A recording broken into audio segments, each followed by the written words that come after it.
bersyukur kepada Tuhan. Kita masuk dalam hadirat Tuhan sore hari ini, sebab kita boleh ada sampai hari ini semua karena kemurahan dan kebaikan Tuhan. Puji Tuhan. Mari kita persiapkan hati kita, seluruh hidup kita, untuk kita memuliakan Tuhan sore hari.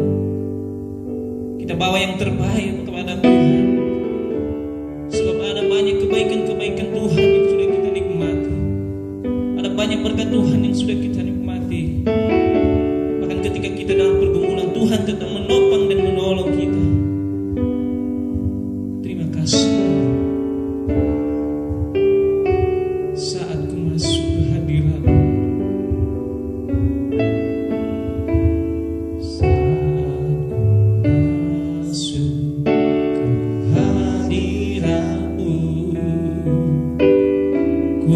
tersungkur dan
mau menyanyikan pujian syukur kami kepada Tuhan. Haleluya Yesus. Terima kasih Tuhan.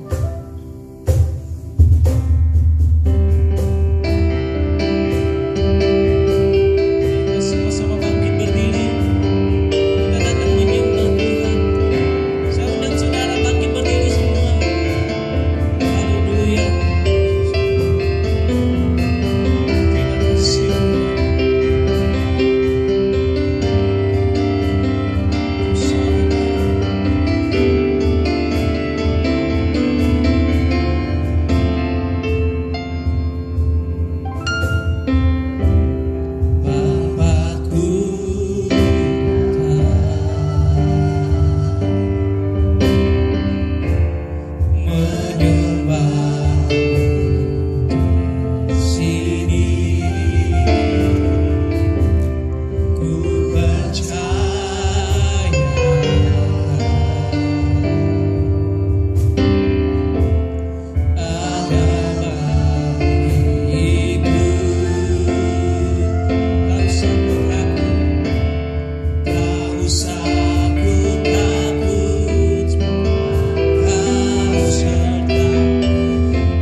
Sungguh ini menjadi pengakuan kami Tuhan kepadamu, bahwa Engkau adalah Allah yang ajaib, Allah yang perkasa, hebat dalam setiap kehidupan kami Tuhan. Engkau yang berkuasa atas kehidupan kami Tuhan. Kami bersyukur kalau kami boleh ada sampai hari ini, itu semua karena berkat kemurahan Tuhan. Terima kasih Bapa, terima kasih Yesus. Ketika kami masih hidup sampai hari ini, Tuhan memberikan kami kesempatan untuk kami memperbaiki hidup kami, supaya hidup kami boleh berkenan dan mempermuliakan nama-Mu Tuhan. Pada saat sore hari ini Tuhan, kami setiap jemaat-Mu yang ada, anak-anak-Mu yang ada, baik yang ada di rumah maupun yang ada di tempat ini, kami rindu hadirat Tuhan, datang melawat kami di tempat ini Tuhan, datang mengubahkan hidup kami di tengah-tengah dunia yang begitu menakutkan Tuhan. Tetapi kami percaya Engkau ada bersama dengan kami, Engkau selalu menopang dan menolong kami Tuhan. Terima kasih Bapa, terima kasih. Berikan kami hati yang sungguh-sungguh datang ke hadirat Tuhan, supaya kedatangan kami sore hari ini tidak sia-sia, tetapi kami diberkati oleh Tuhan. Nama Tuhan dipuji dan dipermuliakan. Pakai dengan urapan, hikmat, kekuatan, kesehatan setiap hamba-hamba-Mu yang mengambil bagian dalam pelayanan pada sore hari ini. Bahkan hamba-Mu yang menyampaikan firman-Mu Tuhan, Engkau pakai terus dengan urapan-Mu. Terpujilah Engkau Tuhan. Kami rindu hadirat-Mu, kami masuk dalam hadirat-Mu. Kami mau memuji Tuhan dengan penuh ucapan syukur, dengan penuh sukacita di dalam nama Tuhan Yesus Kristus Allah kami yang hidup. Haleluya, amin. Silakan duduk Bapak Ibu Saudara. Haleluya, haleluya. Ada sukacita Bapak Ibu? Puji Tuhan. Kita bersyukur kepada Tuhan, Bapak yang ada di rumah maupun yang ada di tempat ini, kita boleh bersekutu bersama Tuhan, memuji Tuhan. Itu semua karena kemurahan Tuhan. Untuk itu, biarlah pada ibadah ini kita tetap bersukacita, semangat memuji Tuhan. Tuhanlah kekuatan dan mazmur kita. Haleluya. Kita sama-sama bertepuk tangan buat Tuhan.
Puji Tuhan. Saya undang kita semua bangkit berdiri. Kita tetap bersorak-sorai memuji Tuhan. Sebab Dia Tuhan kita yang maha besar. Tuhan yang berkuasa atas kehidupan kita. Haleluya. Tuhanku maha besar. Tuhanku maha besar. Masih bersama bertepuk tangan buat Tuhan.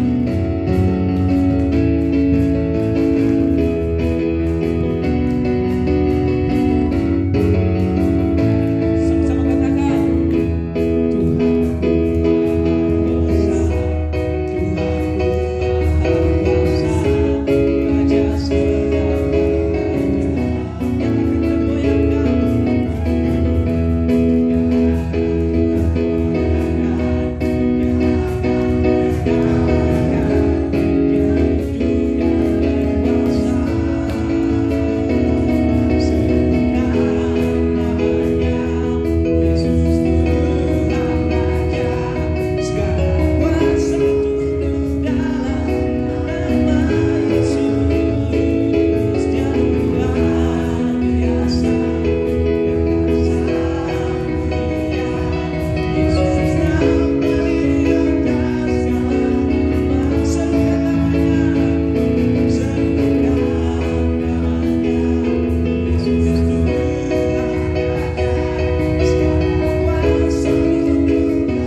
Sebentar kita akan mendengarkan firman Tuhan.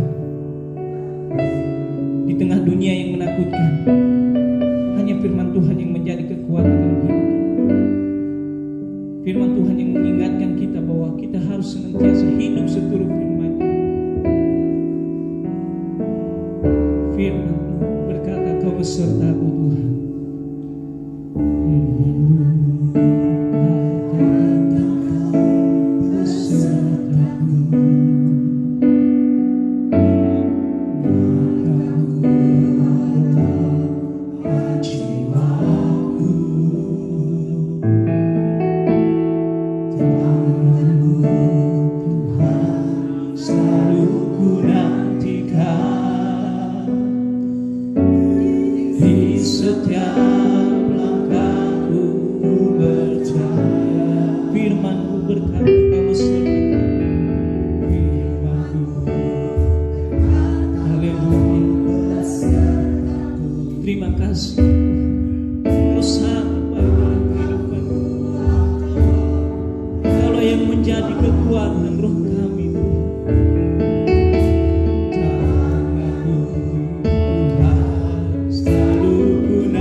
anak-anakmu boleh datang beribadah kepada Engkau, baik yang ada di ruangan ini ataupun yang ada di rumah. Kami percaya semua karena anugerah Tuhan, semua karena kebaikan Tuhan kami boleh ada, dan sebentar lagi kami boleh menikmati kebenaran firman Tuhan.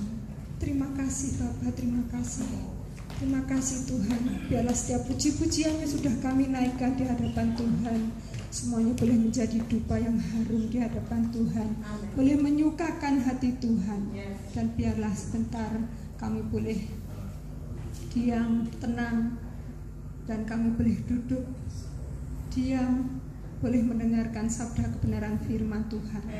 Berkati hamba-Mu yang sore hari ini sudah Engkau persiapkan untuk menyampaikan setiap isi hati Tuhan, agar setiap apa yang Tuhan ingin sampaikan kepada kami semuanya berasal dari Tuhan. Dan biarlah Tuhan yang mengurapi hamba-Mu, menolong setiap pemberitaan kebenaran firman Tuhan sampai pada selesainya. Biarlah sukacita Tuhan senantiasa ada di dalam kami mengiring Tuhan. Apapun itu perkataan Tuhan, semuanya untuk memberikan kekuatan bagi kami di dalam kami berjalan agar kami tidak salah ya Tuhan. Terima kasih Bapa, terima kasih. Dan kami siap mendengar kebenaran sabda firman Allah di dalam nama Tuhan Yesus Kristus. Haleluya. Amin. Saudara, salam sejahtera dalam kasih Tuhan Yesus Kristus. Sore hari ini kita kembali dapat mengikuti ibadah, baik yang di sini maupun yang di rumah-rumah. Kami harap kita semua fokus kepada firman Tuhan supaya menjadi berkat bagi kita semua. Tadi pagi saya sudah sampaikan judul khotbah saya hari ini adalah COVID-19 sebagai bahagian dari rencana Allah dalam menggenapi nubuatan Alkitab. Ya, jadi virus ini menggenapi nubuatan Alkitab, saudara. Itu sebabnya kita perlu tahu mengapa kok bisa Tuhan izinkan. Nah, kalau Tuhan izinkan ada maksud-maksud Tuhan yang tertentu. Nah, tadi pagi saya sudah sampaikan bahwa ada 4 hal yang saya akan bagikan kepada saudara pada hari ini. Tadi pagi sudah 2. Pertama, akhir zaman, masa yang sukar. Ya, masa yang sukar ini belum pernah terjadi di dunia sebelum ini. Ya, kalau biasanya lokal-lokal saja, tapi COVID-19 ini atau virus corona ini membawa dampak untuk seluruh dunia mengalami kesukaran. Ya, kemudian yang bahagian kedua bahwa virus ini membawa persiapan hujan akhir. Kenapa? Karena orang semua takut, orang mengalami kesulitan. Yang hebat-hebat tadi tidak berdaya sehingga mencari Tuhan. Ya, ada banyak negara yang mengalami kesulitan luar biasa sampai mereka itu tidak bisa berbuat apa-apa lagi, berteriak-teriak, berdoa di jalan-jalan, mereka berdoa minta ampun, angkat tangan, di mana saja mereka berseru kepada Tuhan. Bahkan saudara, di Amerika ya, pemimpin Amerika pun ya, salah satu anggota kongresnya itu berdoa sampai menangis-nangis. Dia menceritakan dosa-dosa bangsanya, pembunuhan yang mereka lakukan, kejahatan-kejahatan mereka akui semua di hadapan Tuhan dan minta ampun dari Tuhan, minta kemurahan Tuhan, belas kasihan Tuhan dipancarkan ke seluruh dunia, saudara. Itu bayangkan. Nah, jadi memang di dalam Alkitab katakan kalau umatku yang namanya aku, mereka itu berseru, maka aku akan mendengar dari sorga dan memulihkan bangsa mereka, dikatakan. Jadi saudara, itu pertanda satu kebangunan rohani, pertobatan besar-besar yang akan terjadi di dunia ini. Allah menggiring manusia kepada itu. Tetapi saudara, Tuhan juga izinkan antikris menggiring manusia kepada rencananya. Kita perlu tahu itu supaya kita tidak binasa. Umatku binasa karena tidak berpengetahuan. Nah, sekarang saya masuk pada bahagian yang ketiga, saudara. COVID-19 atau virus corona ini mempersiapkan gereja sebenarnya untuk ada satu pemisahan, ya. Itu sebabnya saudara, kalau terjadi pemisahan, ya kita harus ikut yang masuk kepada keselamatan, jangan masuk kepada antikris, ya. Coba kita baca di dalam 2 Tesalonika pasal 2 ayat 3 sampai 12. 2 Tesalonika 2 ayat 3 sampai 12.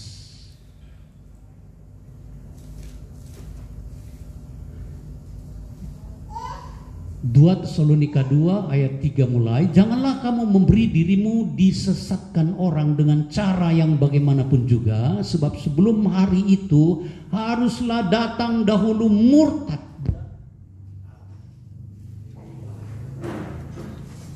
Kita tidak bisa laksanakan ini kalau tidak ada listrik. Untung baru mulai. Matikan dulu ya.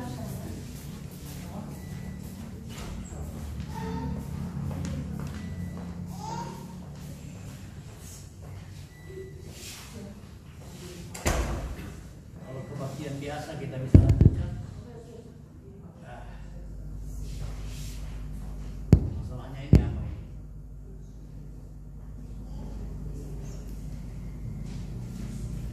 Korslet.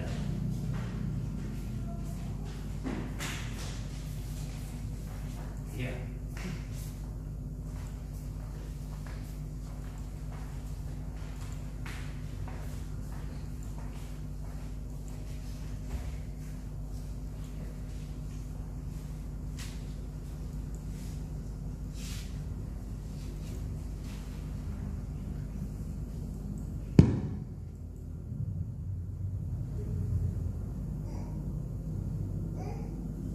Ya, kita lanjutkan saudara. 2 Tesalonika 2 ayat 3 mulai, saya baca sampai ayat 12. Janganlah kamu memberi dirimu disesatkan orang dengan cara bagaimanapun juga, sebab sebelum hari itu haruslah datang dahulu murtad, dan haruslah dinyatakan dahulu manusia durhaka yang harus binasa, yaitu lawan yang meninggikan diri di atas segala yang disebut atau yang disembah sebagai Allah. Bahkan ia duduk di bait Allah dan mau menyatakan diri sebagai Allah.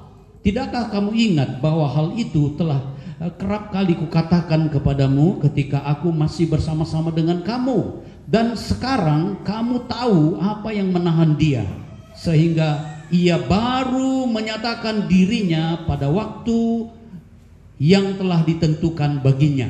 Karena secara rahasia kedurhakaan telah mulai bekerja, tetapi sekarang masih ada yang menahan. Kalau yang menahan itu telah disingkirkan, pada waktu itulah si pendurhaka baru akan menyatakan dirinya. Tetapi Tuhan Yesus akan membunuhnya dengan nafas mulutnya dan akan memusnahkannya kalau ia datang kembali. Jadi Bapak Ibu Saudara, kenapa antikris belum datang? Kenapa si pendurhaka itu belum datang? Kenapa si Dajjal itu belum datang? Karena masih ada yang menahannya. Masih ada yang menahan. Nah saudara, kalau yang menahan, ayat 6-8 katakan, kalau yang menahan itu si pendurhaka, kalau yang menahan si pendurhaka itu sudah disingkirkan, barulah si pendurhaka ini datang. Nah saudara, siapakah yang menahan itu? Yang menahan itu adalah gereja Tuhan. Ya, yang menahan itu belum disingkirkan. Gereja Tuhan belum disingkirkan. Antikris belum bisa datang. Amin. Amin.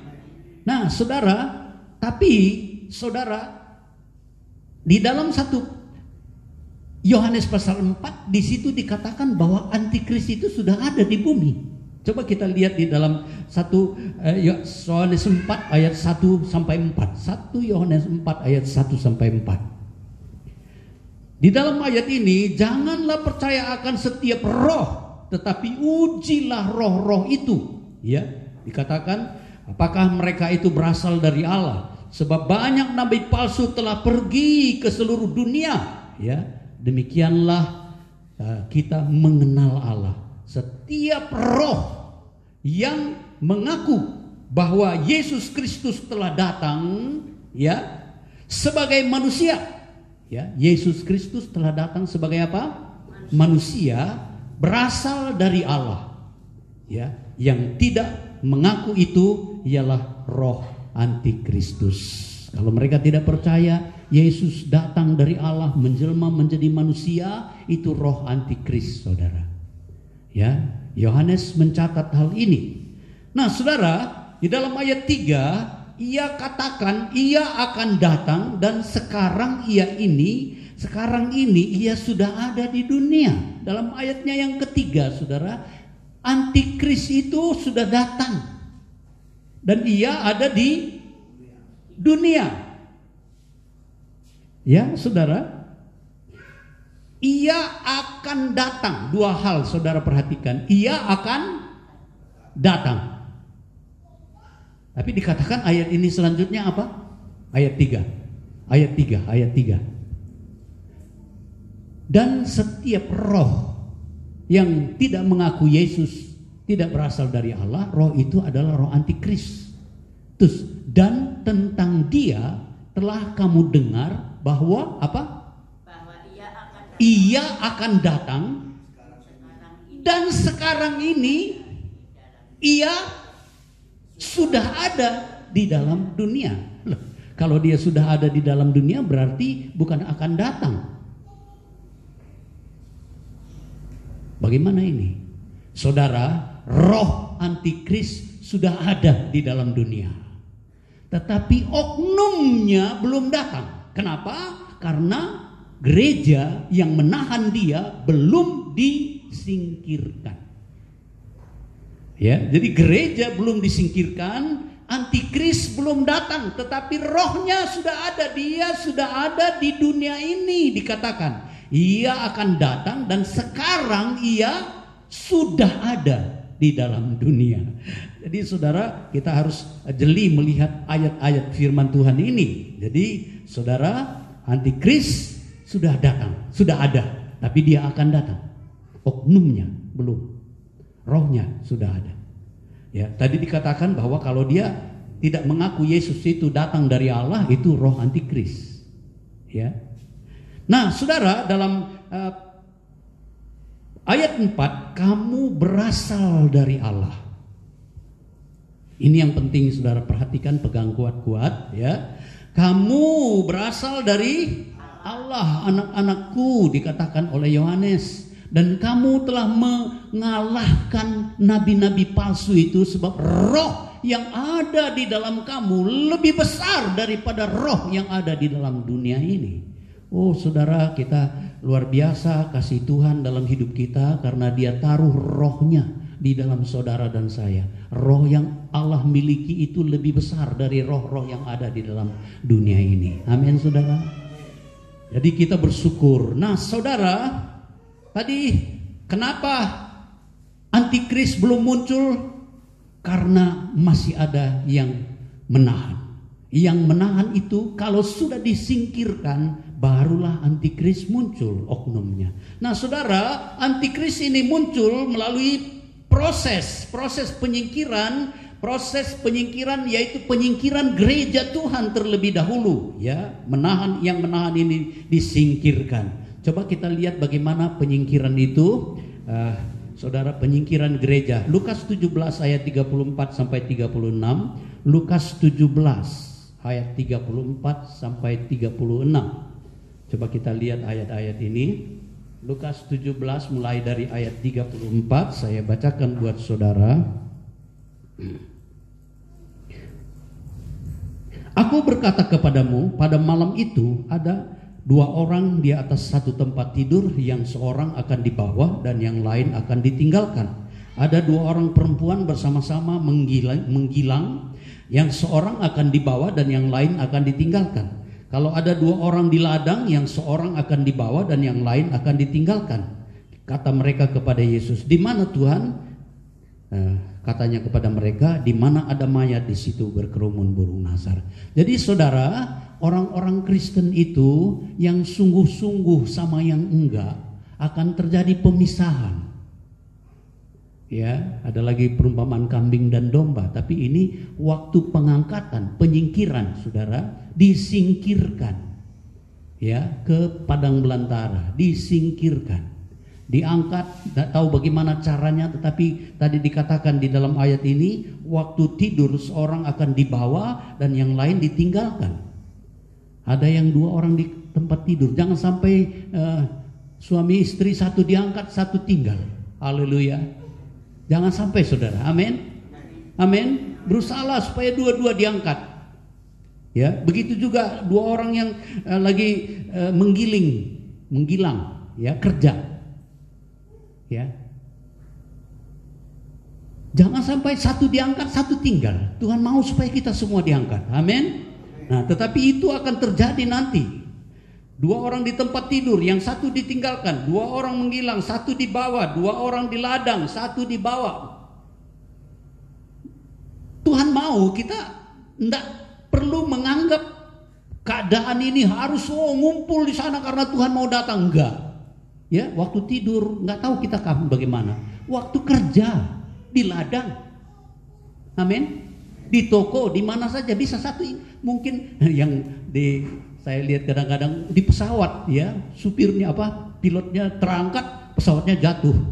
Orang-orang yang percaya sungguh-sungguh terangkat juga, hilang semua. Jadi pesawatnya jatuh. Saudara bisa bayangkan peristiwa itu nanti kalau terjadi hal-hal seperti ini.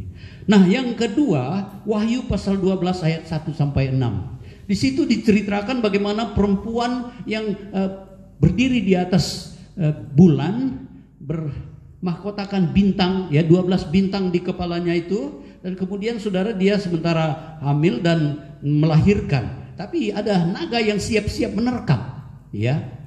Nah, waktu melahirkan, anak laki-laki yang dilahirkan itu dibawa terbang ke sorga, dan kemudian perempuan ini diberi sayap burung nasar, terbang ke padang belantara. Di sana dia disimpan selama 3,5 tahun. Nah, saudara, memang ada tafsiran 7 tahun aniaya, tetapi Alkitab banyak sekali mengatakan tentang 3,5 tahun saja. Ya, banyak sekali ayat-ayat di dalam Wahyu pasal 12 ayat 14. Di situ dikatakan masa yang sukar itu, ya, antikris berkuasa itu 1 masa, 2 masa, dan setengah masa. Ya, di dalam Wahyu pasal 12 ayat 6 dikatakan 1260 hari, sama juga dengan 3,5 tahun, saudara. Daniel pasal 12 ayat 7, 1 masa, 2 masa, dan setengah masa, 3,5 tahun juga, saudara. Kemudian Wahyu 13 ayat 5, 42 bulan. Kalau saudara hitung 42 bulan juga 3,5 tahun. Jadi banyak sekali ayat berbicara tentang aniaya atau masa antikris ini 3,5 tahun, saudara. Ya, tapi kita melihat di dalam proses penyingkiran ini, ya, kita perlu memiliki sayap burung nasar. Wanita itu gambaran juga dari gereja, ditafsirkan, ya, tafsiran mengatakan itu gereja disingkirkan ke padang belantara, dipelihara selama 3,5 tahun juga di sana, saudara. Jadi lari ke padang gurun, tempat yang disediakan baginya oleh Allah, dikatakan di dalam kitab Wahyu itu tadi, supaya dipelihara di sana selama 1260 hari, ya, sama dengan 3,5 tahun, ya. Kemudian Wahyu 12 ayat 14, perempuan itu juga diberi sayap burung nasar yang besar supaya ia terbang ke padang gurun di mana ia dipelihara jauh dari tempat ular itu, dari mata ular itu, selama 1 masa dan 2 masa dan setengah masa. Jadi 3,5 tahun juga, saudara.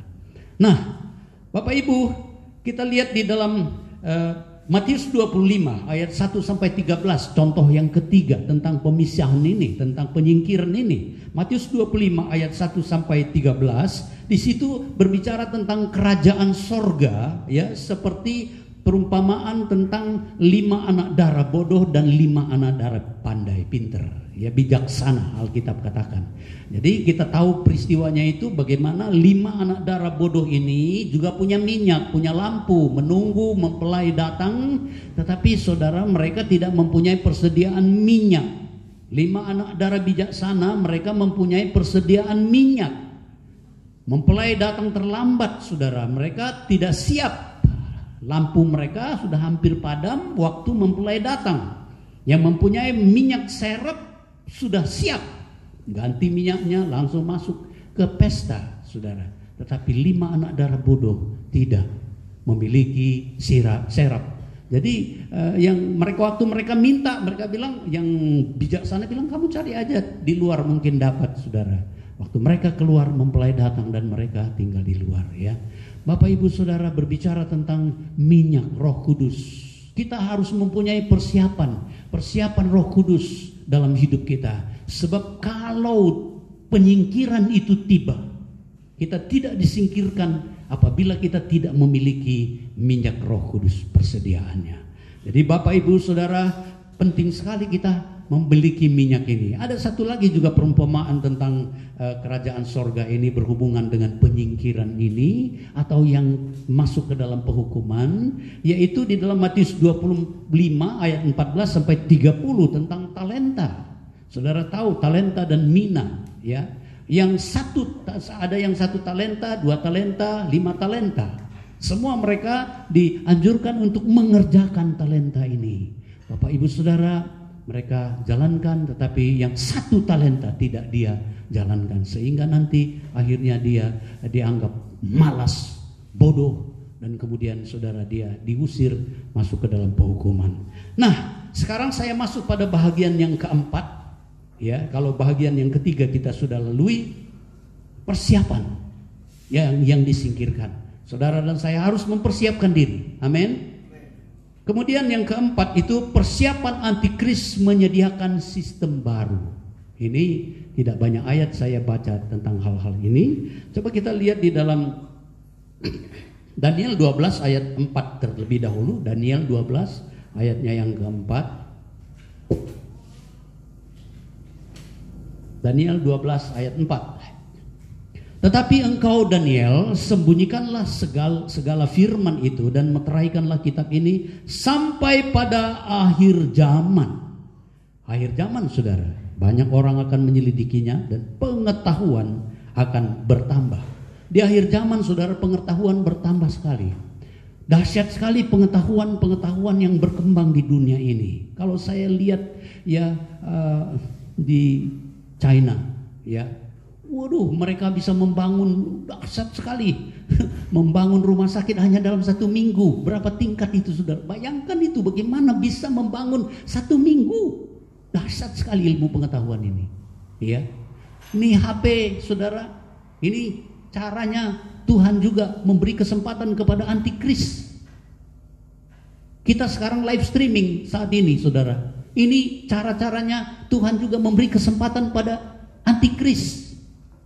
Ya, jadi saudara, kesukaran yang ditimbulkan oleh COVID-19 ini dan bahayanya membuat manusia itu berusaha bagaimana caranya memanfaatkan segala kemampuan, termasuk teknologi, termasuk ilmu-ilmu yang mereka miliki, ya, untuk mengatasi COVID ini. Tetapi saudara, fasilitas yang ada, teknologi yang dipakai itu semua nanti dipakai untuk menggiring kepada rencana dari antikris, ya. Nah, Wahyu 13 ayat 5 sampai 7, antikris diberi kuasa 42 bulan untuk menghujat Allah. Dia diperkenankan menguasai setiap suku, ya. Wahyu 13 ayat 5 sampai 7, ya. Jadi dia diberi kuasa untuk menguasai setiap suku, setiap umat, setiap bahasa, dan setiap bangsa. Saudara bisa bayangkan ini berbicara tentang menguasai seluruh pemerintahan yang ada, politik yang ada di seluruh dunia. Antikris diberi kuasa. Kepada binatang itu diberikan apa? Mulut yang penuh kesombongan, hujat kepadanya diberikan juga apa? Kuasa. Ya, kuasa, diberi kuasa oleh Tuhan. Ya. Untuk apa? Menguasai setiap suku, umat, bahasa dan bangsa. Ini berbicara tentang pemerintahan, politik dia kuasai, saudara. Pemerintahan, kekuasaan ada di tangan antikris dan dia diberi oleh Tuhan juga. Dikasih kesempatan sama Tuhan.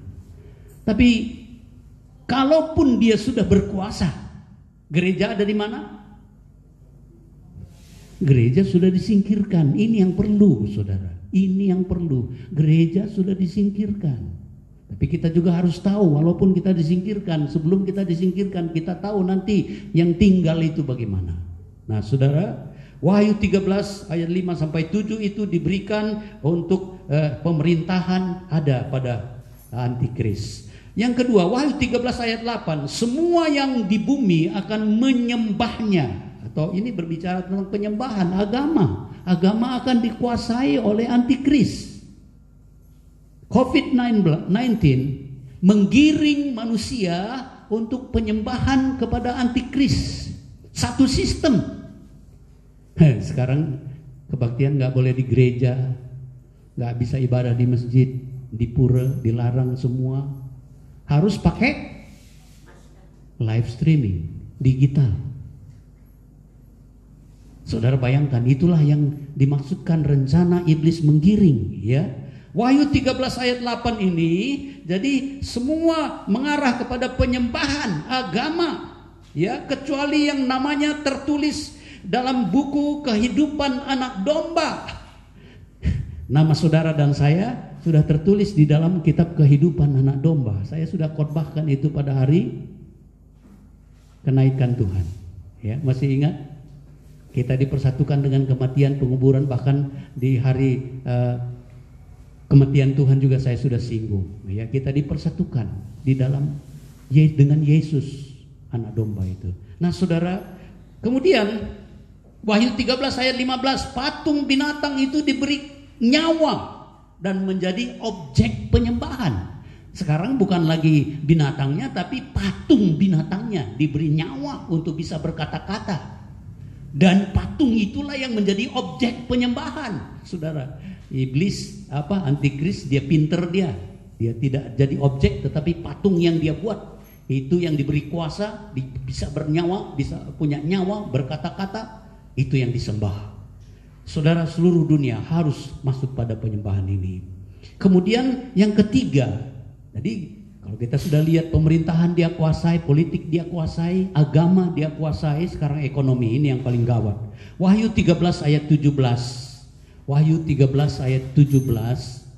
Dan tidak ada seorang pun yang dapat membeli atau menjual selain daripada mereka yang memakai tanda itu, yaitu nama binatang itu atau bilangan namanya. Bilangan namanya 666 ayat 18, ya.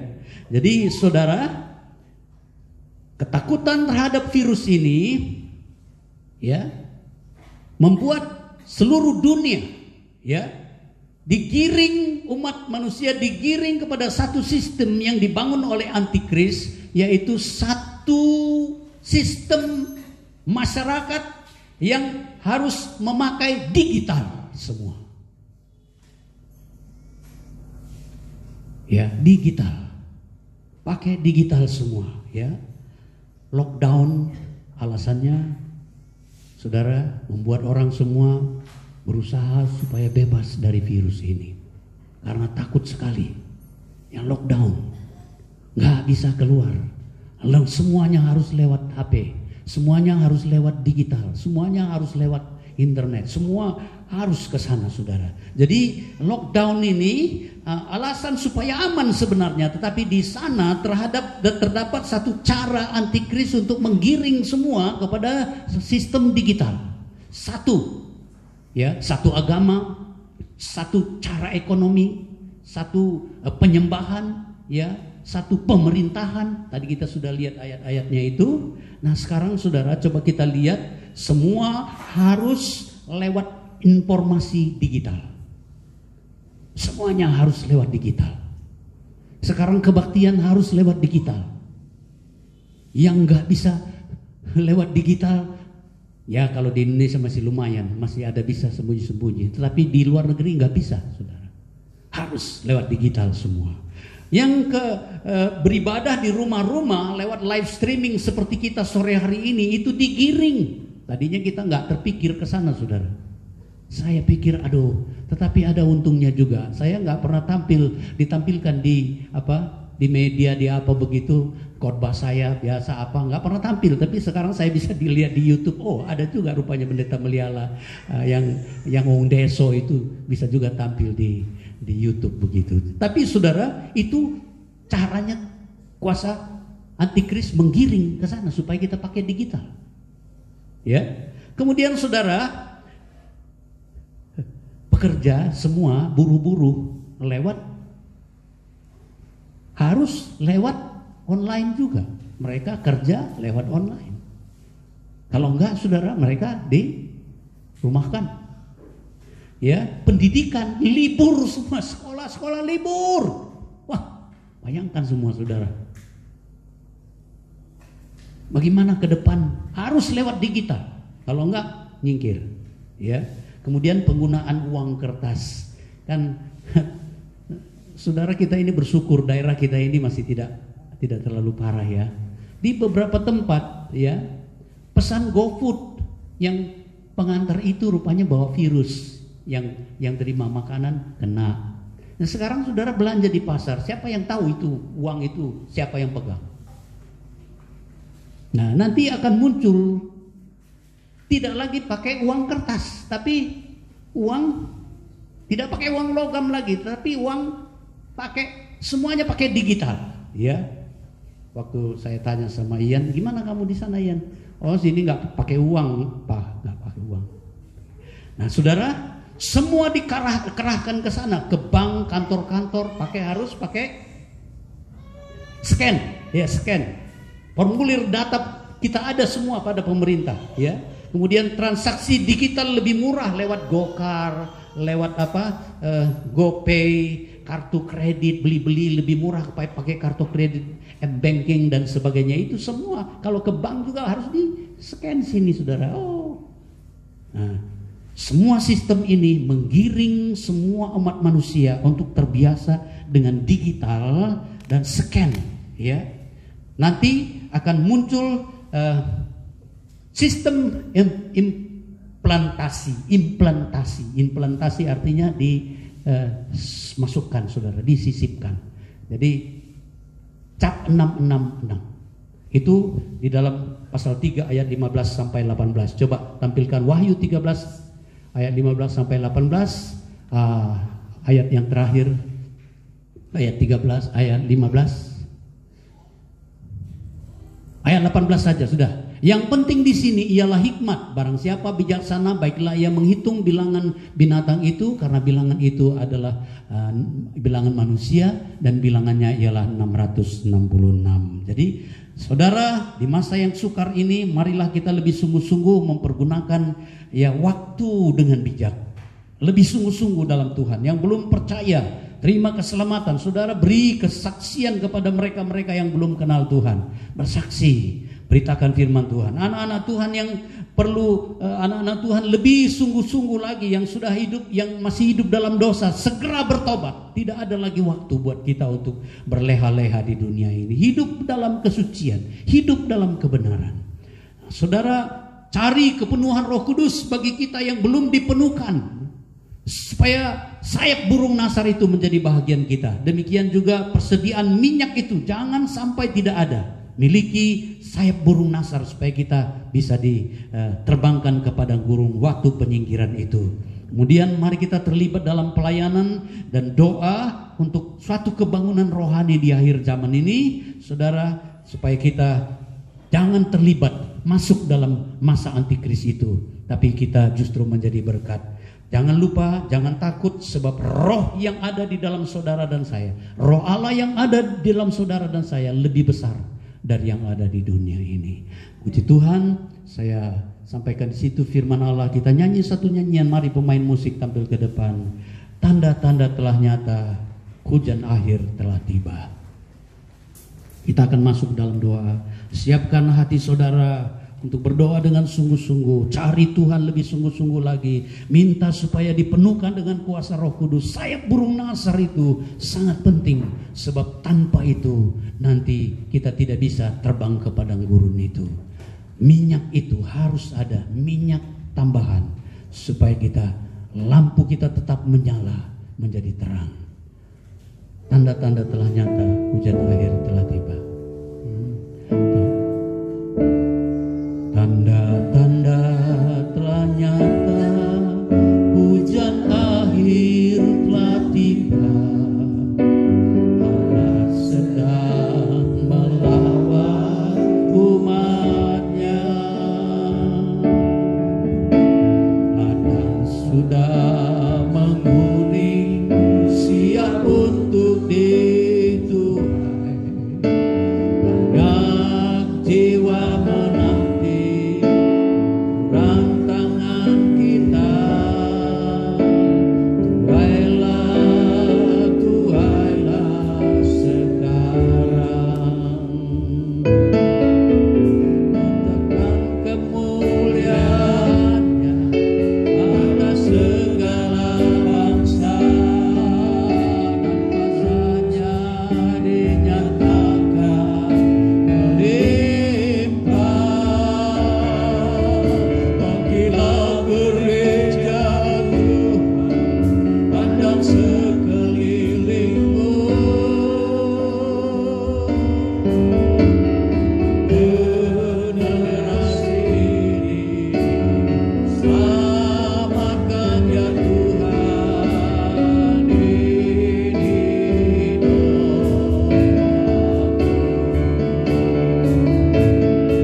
bersama-sama Bapak Ibu Saudara. Terima kasih Bapa, Engkau Allah kami yang begitu luar biasa mempersiapkan gereja-Mu pada akhir zaman ini Tuhan. Mari Tuhan lengkapi lebih dahsyat lagi dengan urapan, dengan kuasa, dengan Roh Kudus-Mu Tuhan, supaya kami dapat menjadi berkat. Bahkan Tuhan, bukan hanya menjadi berkat, tetapi kami selamat dan banyak jiwa diselamatkan juga melalui hidup dan pelayanan kami. Sayap burung nasar, minyak itu Tuhan sediakan bagi kami. Biarlah Tuhan menolong seluruh gereja-Mu supaya memiliki persyaratan untuk disingkirkan di tempat yang aman selama masa antikris itu Tuhan. Terima kasih banyak Bapa dalam sorga. Biarlah semua umat-umat-Mu mempersiapkan diri pada hari-hari ini. Tidak ada waktu untuk berleha-leha, tetapi kami mau sungguh-sungguh supaya kuasa Tuhan dinyatakan. Bahkan kebangunan rohani menjadi bahagian dalam hidup kami dan jiwa-jiwa yang lain. Terima kasih Bapa. Dalam nama Tuhan Yesus Kristus kami sudah berdoa dan mengucap syukur. Haleluya, haleluya. Amin. Ada pengumuman saudara, silakan terima. Pengumuman untuk minggu ini ke depan, jadwal ibadah doa dan streaming hari Kamis nanti jam 7, kemudian hari Jumat jam 6. Dilanjut jam 7 ada kaum muda latihan, kemudian jam 8:30 ada doa malam di ruang doa di atas. Kemudian Sabtu jam 6 sore ada ibadah kaum muda secara streaming. Kemudian untuk agenda kita seperti tahun-tahun lalu, yaitu bakti sosial jelang Idul Fitri untuk lingkungan gereja, tukang parkir, tukang becak, sekitar pilia dan jemaat yang membutuhkan bisa mulai dikumpulkan dan akan dibagikan jelang hari raya. Kemudian nanti kita akan doakan bersama yang berulang tahun bulan April. Saya tidak sebutkan namanya, ada di warta, nanti Bapak Gembala akan doakan. Juga melalui kesempatan ini atas nama seluruh sidang Jemaat GBT Philadelphia, kita juga turut merasa kehilangan dengan berpulangnya Ibu Pendeta Juju, istri dari Bapak Pendeta Hendra. Nanti dengan kasih Kristus juga Bapak Gembala akan doakan. Itu saja pengumuman, saya kembalikan kepada Bapak Gembala. Setelah ini persembahan, setelah tutup. Nyatakan kemuliaannya, mari kita sama-sama bangkit berdiri. Kita nyanyi kore ini.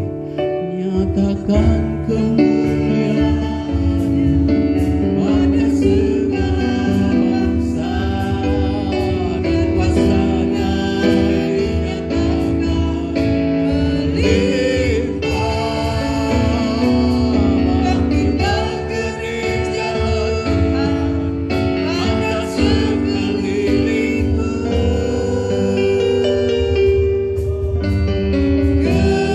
Generasi ini selamatkan ya Tuhan, ini doaku. Terima kasih banyak Bapa dalam sorga, kami sudah dengar firman Allah. Bulan ini kami berdoa untuk saudara kami yang berulang tahun, baik yang di rumah maupun yang di ruangan ini. Tuhan, Engkau yang memberi usia, pertambahan usia bagi mereka. Engkau kunjungi satu persatu, ulurkan tangan-Mu, berkati Tuhan. Dengan berkat jasmani, berkat rohani, terlebih kesetiaan, kasih kepada Tuhan. Sungguh-sungguh dipenuhkan dengan kuasa Roh Kudus-Mu, supaya dapat menjadi berkat ya Tuhan. Demikian juga kami berdoa buat keluarga dari Saudara Pendeta Hendro Pamuji. Engkau sudah panggil Saudari Juju pulang ke sorga, berhenti dari segala kesusahan dan penderitaannya. Engkau sudah sediakan tempat yang senang Tuhan. Tetapi keluarga dan kami yang ditinggalkan, kami berduka, kami kehilangan untuk sementara. Dan biarlah Tuhan menghiburan oleh Roh Kudus-Mu supaya semua berjalan dengan lancar. Terlebih Tuhan, kami berdoa supaya acara-acara penghiburan di sana, juga Tuhan acara pemakaman, kami serahkan ke dalam pimpinan penyertaan Tuhan. Engkau yang atur dan buat yang terbaik Tuhan. Di tengah-tengah kedukaan itu kiranya Tuhan campur tangan supaya semua berjalan dengan lancar. Terima kasih banyak Bapa. Terima kasih tangan-tangan yang sudah terulur milik Tuhan yang dikembalikan. Tuhan berkati berlipat-lipat kali ganda lewat usaha-usaha yang disertai dan diberkati Tuhan. Terima kasih Bapa, yang di rumah-rumah Tuhan kunjungi semua. Yang hadir pada sore hari ini pulang ke tempat masing-masing, Tuhan tibakan dengan selamat sejahtera-Mu. Akhirnya saudara-saudaraku yang kekasih, terimalah anugerah rahmat dari Allah Bapa kita di sorga, berkat-berkat dan kasih sayang dari putranya yang tunggal, Yesus Tuhan dan Juru Selamat kita. Dan juga persekutuan, sukacita, damai sejahtera, pimpinan, penyertaan Roh Kudus berlaku terus dalam hidup kita mulai sekarang sampai selama-lamanya. Kita terima berkat-berkat ini di dalam nama Tuhan Yesus Kristus. Haleluya, haleluya. Amin. Selamat sore, Tuhan memberkati.